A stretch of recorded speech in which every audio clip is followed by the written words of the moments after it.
Hey everyone, Mr. Happy here, and in this video I want to talk about Final Fantasy VII Ever Crisis. For those of you who don't know about this, or maybe forgot about it since we first heard because it's been a while, Ever Crisis is a mobile remake of the compilation of Final Fantasy VII. It uses a combination of visuals and gameplay mechanics between the original and the more recent Final Fantasy VII remake, looking more like an HDified PS1 version when you're exploring around certain areas, with the character models in combat looking more like remake, which is also very much like the original where the in-combat models look significantly better. We first heard about Ever Crisis alongside of the announcement of Final Fantasy VII First Soldier. That was the BR game that released on mobile, went through multiple seasons, and was canceled before we ever heard anything else about Ever Crisis. That's how long we've been waiting for this title. Fortunately, this summer, we finally got more information about Ever Crisis, and more than I think we were expecting. For one, there was a playable closed beta earlier in the summer, which I did have the privilege of playing. Thanks directly to Square for giving me access, because I don't think I got selected without that. On top of that, in the last week, we got confirmation of the full release date, in that of September 7th, so less than a month from when you're seeing this video. So since I played the closed beta, I figured that I would just put some footage on the screen, talk about my experience with it, and give people who don't know a lot about it somewhat of an expectation, because it's always very, careful waters that you need to tread whenever it comes to mobile games, and there's always certain questions I know that you have. So I'll do my best to cover all of the important bases. So earlier I mentioned that it was a sort of remake of the entire compilation of Final Fantasy VII, but I want to elaborate on that comment a little bit. I like to call it a truncated retelling, given the platform that it's made for, of the entire compilation, including the original game, the movies, the spin-offs, yes, Dirge of Cerberus and Before Crisis and Crisis Core are all on here, and even an original story, something you could only experience in Ever Crisis for the moment, for First Soldier. Yeah, that game may have died, but its story is present here. And it didn't have a story in its own game. This would have been the only way to experience it anyway, but it's basically about an early age Sephiroth and Shinra's early attempt at building the Soldier project. And before I even get into too much of the individual beta thoughts, I actually thought the story started off pretty good. We didn't get to play too much of it in the beta for First Soldier, but I liked it. Now, I did also mention that it is a mobile game, and specifically, it is, as expected, free to play with weapon gachas and outfits. The game will get a ton of free updates with new content and special events and stuff like that, but the game's primary monetization model is on you pulling for weapons out of a pool of different weapons, and then also outfits and individual purchases that you can make on the side as well. Now let's talk more about the content and gameplay structure of Ever Crisis. When you first start playing the game, on top of all the tutorials you're going to get, you're largely going to be playing through story missions. These are going to be retellings of events from the original Final Fantasy VII and all the other things I mentioned from the compilation. As you're playing through these, you will actually be getting cutscenes and dialogue and stuff that, if you're familiar with the game and the franchise, will feel mostly there, but it is a truncated retelling. So there's going to be like important character events and pieces of dialogue that may even be iconic to you that you may not experience, but it's still just meant to be a very simple way of retelling the story and not meant to have a whole lot of depth. At least it feels that way with the non-First Soldier stuff. I personally felt like they put more effort into the First Soldier related stuff because this is the only way you can experience the story and it's not just pulling from another game. So that might just be the way to feel about the other things because, we've played those and we expect those. But if you haven't played the original or the other offshoot titles, not a bad way to at least get to a Cliff Notes version of it, I suppose. Now, as you play through those first few story missions and you do the tutorials, your team's going to level up, your account's going to level up, and you're going to start to unlock new features and new mission types. So, for example, you'll unlock higher difficulty dungeon missions called Criterion Dungeons. You'll get Challenge Tower access as the tower gradually increases in difficulty as you ascend or descend. You'll have these repeat bonus missions that you can spend stamina on in order to earn materials to upgrade weapons and your characters and stuff. There's multiplayer missions, and even if you want to go back to the story missions and just play them on a higher difficulty for more rewards, you can do that as well. These are all fairly standard things in most mobile games nowadays, but that's just to go to show you that, they know what they're doing when it comes to the content volume here. As for the actual gameplay, it uses something that's slightly different from the other versions of Final Fantasy VII. It's still an ATB system, but you get 7 bars of ATB, and skills can cost different ATB values, with stronger skills requiring more ATB. So you can have a mix of things that are quick and useful in a pinch, or you can have these really strong skills or really great utilities that you can save up and make sure you have them for important moments. It's kind of closer to lightning returns than almost anything else, but it's just that each of your party members has their own ATB gauge. As for the skills themselves, there's a ton of different things, and it's mostly down to the attributes of the skills themselves. They can have different elements or even different damage types, and enemies are going to have weaknesses to these things. Again, this is all standard RPG stuff, but I'm just covering my bases. Basically, you want to use enemy weaknesses to not only deal more damage, but to actually break your opponents faster. Yes, that system is returning from 7 and 16 and 13 and all the other games you're used to having it. However, breaking works differently in this game than all the rest. Instead of there being something like a stagger bar or gauge, a break can only occur when an enemy is casting a dangerous skill. Basically, you'll get the cast at the top of the screen, and right under that will be a shield point value. By reducing the shield points to 0, you will break and/or interrupt, as it says on the screen, your opponent. Now, doing any sort of offensive skill will reduce the shield points by 1, but you're going to want to specifically target the enemy's weakness that's listed on that shield point gauge in order to reduce it faster. By reducing it to 0, you not only interrupt the skill, which is going to be crucial when it comes to plenty of the skills in this game, but you're also going to get an instant refill of some of your ATB, and your ATB gauge is going to be sped up. So you're not only interrupting, you're getting a window to do a ton of damage. This is a great opportunity to unleash all of the skills that deal the most damage in as short a period of time as possible. This also means outfitting your team with the correct skills is going to be something you have to mess around with, especially from mission to mission and as new content comes out. So unless you're really overpowered and really overleveled, expect to be experimenting quite a bit. The pacing actually works really well and allows for more involved gameplay when the time calls for it. Especially the speed of the characters is going to matter a lot, as you're going to need to pace how much ATB you'll have by certain points in the fight as you learn enemy AI scripts and try to figure out patterns that can work for your team. So you might want to change party members who are faster and have different utilities, or you may even want a slower character because their utilities are just that good. It's all going to depend on the different missions that you're doing and what each of them demands of you. You also have limit breaks, and those will generate as you fight, and those can be used, offensively or defensively. It just depends on what the skill actually is. You can also chain multiple limit breaks together, and that will actually increase their potency. But the different charge times can actually lead to that not always being the only play that you make. Red 13, for example, gets one of his limit breaks super quick, and it can be used to debuff enemies. So instead of waiting for that chain, you got these really slow allies that theirs just take forever, you might want to pop his more frequently outside of chain just to give your party that little bit of an extra edge, and then still participate in the limit break chains. You may also want to make sure you prioritize buffing or debuffing limit breaks before the damage-based limit breaks to give things even more of a boost. So you have to consider all of these elements when choosing when to use your limit breaks. And I also want to touch on the special aspect in that of the multiplayer. I think this is where I enjoyed the game's gameplay the most, when I was just responsible for the one character, and everyone just kind of has to understand what the mission demands of you. It doesn't really require a whole lot of communication, it just requires a little bit of fight knowledge, and I had a lot of fun with it. You still have the limit break chaining, the pacing of the game kind of works better when you only have to control one character and not your entire party, and so on top of being incredibly rewarding, I think multiplayer is going to be poppin', especially whenever a new event comes out. On top of your usual gameplay and whatnot elements, you of course have your actual character progression systems. You have materia, you have synthesis, you have upgrade trees, weapons, armor, and of course just flat out leveling. And you can also level your weapons as well, and you're definitely going to be wanting to do that. Now, before I move on, one thing that I actually forgot to put in my notes that I really want to mention, as you're playing through the story missions, you're actually given two options. You have a kind of free play mode where you can use whatever party you want, but that doesn't give you all of the rewards. If you want all of the rewards, you have to play with whatever story-based party they provide to you or they tell you that you have to use.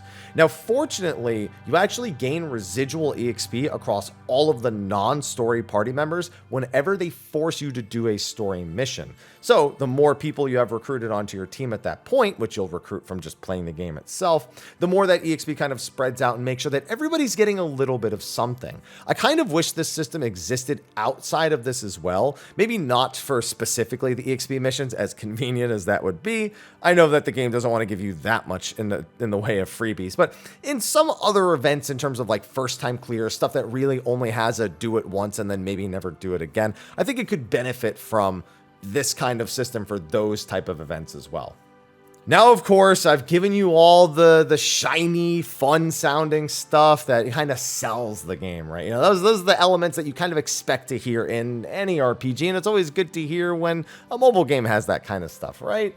Well, we got to talk about the more important thing, the thing everybody always asks, the monetization. Yes, like I said earlier, it is a free-to-play game with a gacha-style system where you roll on weapons. Now, I made sure to mention this earlier as well, but characters are earned from gameplay. So you're not rolling on characters. So if you have a favorite character, great. You'll just earn them from playing the game.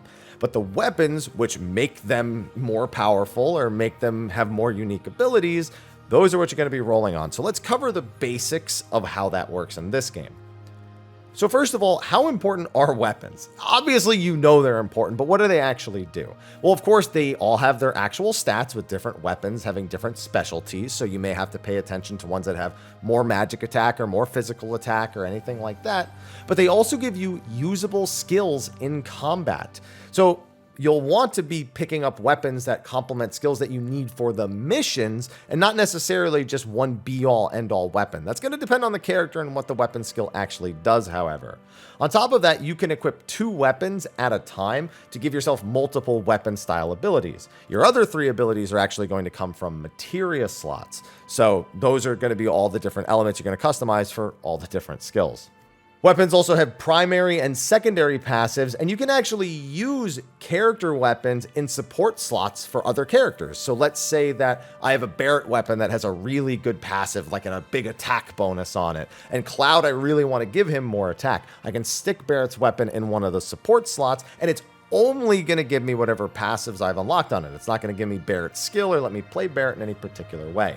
That means that getting a lot of weapons benefits you more, which can be a good and a bad thing depending on how you want to look at the gacha and how the game looks over time as more weapons and more gachas are added over time. Now, if you get multiple of the same weapon, you get tokens, which you can use to increase the rarity of the weapons and make them even stronger. This is an important part of getting more powerful, but you don't exclusively get it from weapon dupes. There are ways to earn these bonuses just by playing the game, but it will take significantly longer to do it that way. Of course, incentivizing you to try to get more than one, or to at least put the thought in your head if you want to go that far.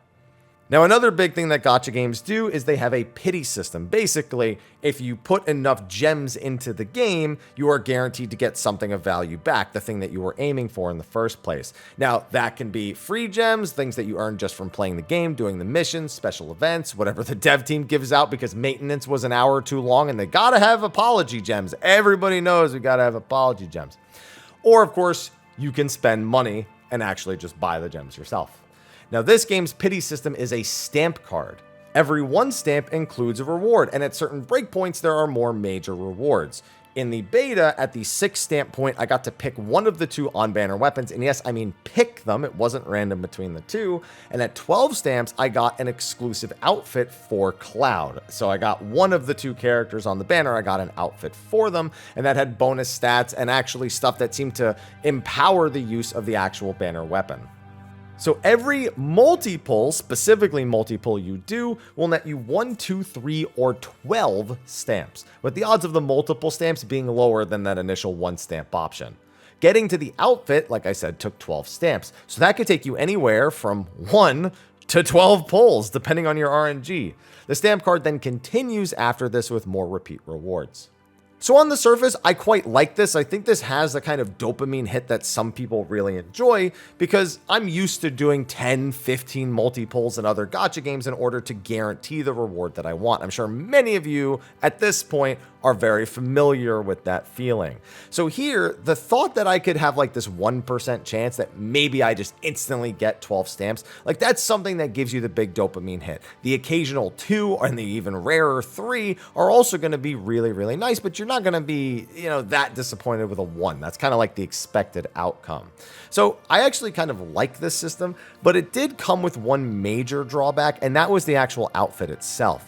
You see, if the stamp actually was just used for a basic pity system, that would be one thing. But as of right now, we don't know if there's any other way to obtain the outfits other than getting to this 12 stamp mark. And not to mention that only one of the characters had an outfit on the 12 stamp mark in the beta. In this case, the banner was for Barret and Cloud, but only Cloud got an outfit from it, which is obviously the more valuable item, which then kind of makes you value the weapon a little bit more.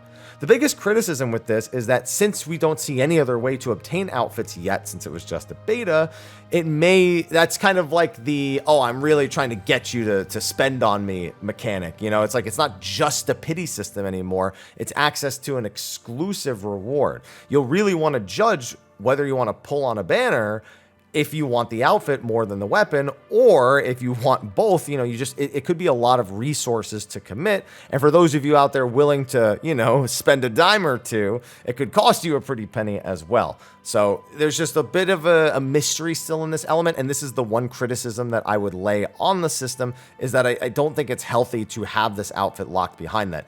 I will say this, the only other expectation I would have for an outfit from my experience with other mobile games is just outright money. Just like, here's 25 bucks, you get some gems to use on multi-pulls, and you get the outfit.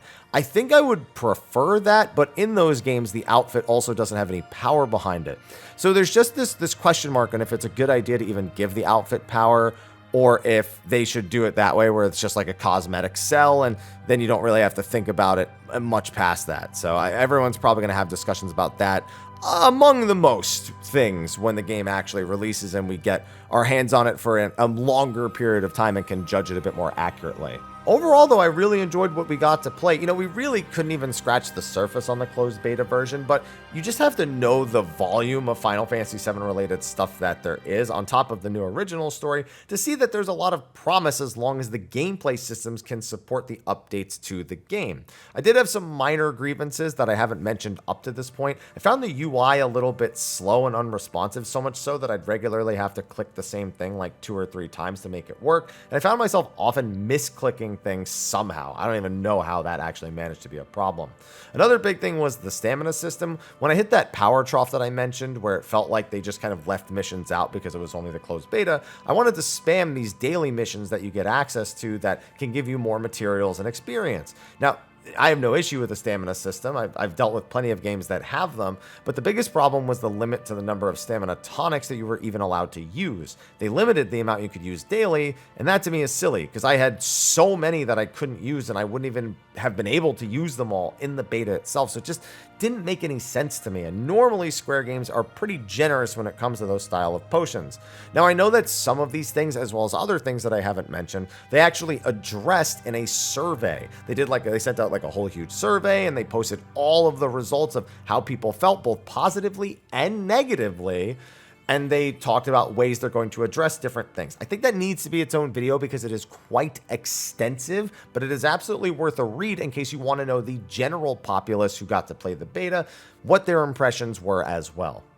With that, I'd like to revisit this title once it actually comes out, once I've had some time with it, so we can just kind of go into what we expect from it in the future. You can usually get a pretty good idea of how things are going to go in the first month or two of a gacha game, and then you have to kind of wait for the power creep, way down the line before it becomes a problem. And this is kind of a gacha game with a lot on the line. And I know that's weird to say about a mobile game, but the big thing here is that Final Fantasy VII is a game all about like legacy. For a lot of people, it was their entry point into Final Fantasy. And now they're making this semi-remake style compilation of all the different stuff and that original story and that of First Soldier. One of the greatest fears of all gacha game players is a game being canceled, not in a year or 2 years, 5 years, whatever. But in this case, there's stuff that they probably want to go out of their way to preserve about this game, especially that First Soldier story. So if the game doesn't do well and sees an end of service that's relatively quick, it would be more disappointing than almost any of the mobile games that Square has canceled over the years, or other mobile games we've seen come and go over the years, unless they would plan on preserving it in some way so that it was still playable, even if it was entirely offline, which I think they can absolutely achieve with this game, were it ever to be the case somewhere down the line. We just don't want to have to see it come to that. So I'm going to be keeping my eye pretty close on how this game evolves over time, because that's a really important topic that needs to be considered with this one. But anyway, that's going to be a wrap for my thoughts on Ever Crisis. If you got to play the closed beta, let me know what you thought in the comment section of the video below. And if you have any questions, put them in the comment section below, and I'll see if I can grab any answers to them, or if there's any point that I didn't cover in too much depth and you want more answers on, if I can provide them. But anyway, that's going to be it. Thanks for watching. I'll see you all in the next video. And until then, take care.